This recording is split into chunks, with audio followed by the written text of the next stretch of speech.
Karen, great to have you today on Regenerative Inspiration. And I know that you have some stories you'd spoken about. And I want, first of all, everybody to know a little bit more about you and how you got to the point of having a brewery. And give me a little bit of that insight in the background, and then we'll kind of go into your story. Sure. Yeah. I mean, I'm a Colorado native here. Grew up in Colorado and school in Colorado. I've never left. Don't see myself leaving never, but just really got to know the craft beer industry. I worked for Coors for about 10 years and got an MBA at CU Denver in entrepreneurship. So I don't know, had some background. I never thought I'd start a company, but here we are. And then, part of my story really fed into me starting this brewery, so we can get into more detail about that. But just really felt like the world needed a great gluten-free craft beer, and my story led me into being the entrepreneur to start it. That's awesome. Yeah. And you've got 3 locations at this point, right? Yeah, so we have 2 taproom locations, one in Golden, Colorado, and then one in the Denver Tech Center. Okay. And we also have a production brewery up in Golden. So any of the beer that we put in cans or that gets distributed out comes out of that production brewery up there. And now you're all over the Southwest? Yeah, we're in 7 states in the Southwest, really from about Southern California to Texas.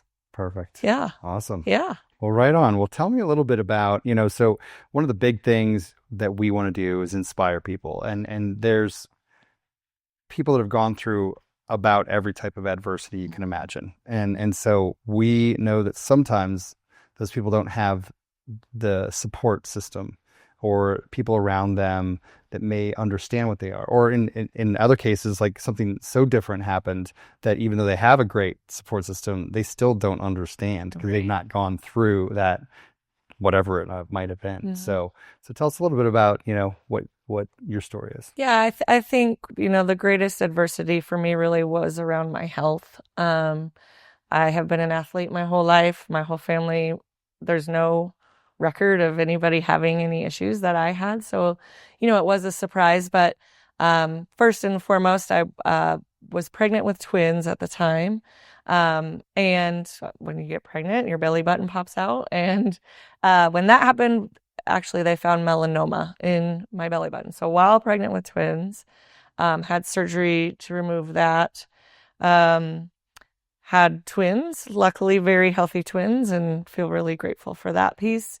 And then when the twins were a year old, I was in at a doctor's appointment and actually was debating, do I tell my doctor how tired I am with 1-year-old twins at home? Like, duh.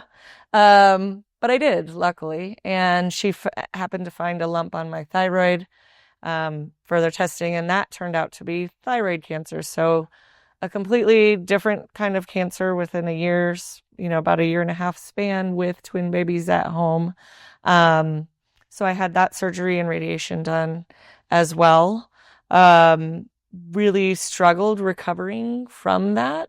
And eventually found a doctor, probably similar to your wife, who said, thyroid issues are related to gluten issues. Skin issues can be related to gluten issues.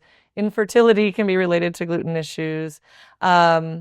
I think you need to be cutting gluten out of your diet.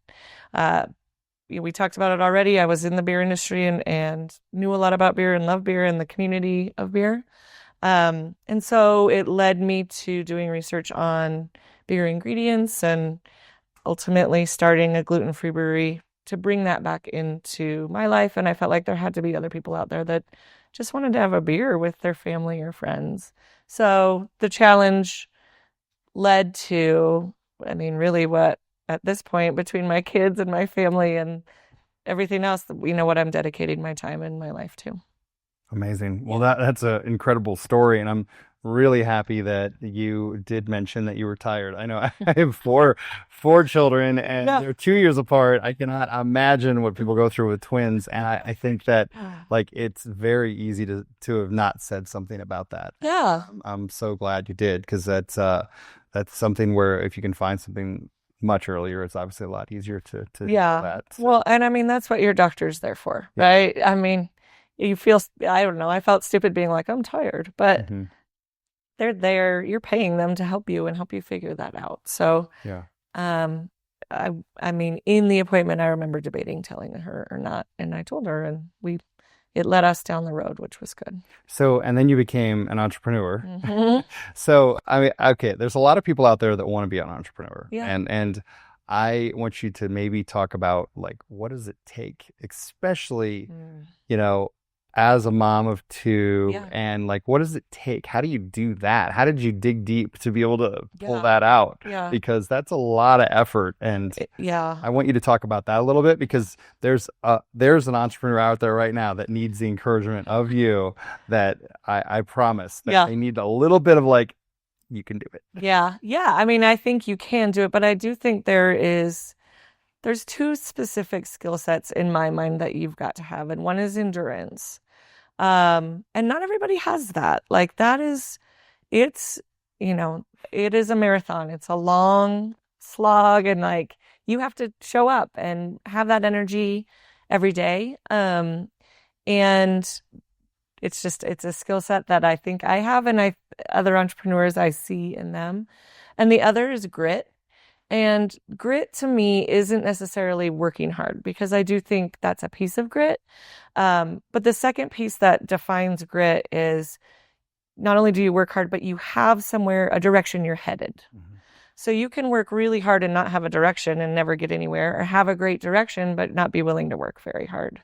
So in order to be an entrepreneur, a successful entrepreneur, you have to have that combination of both.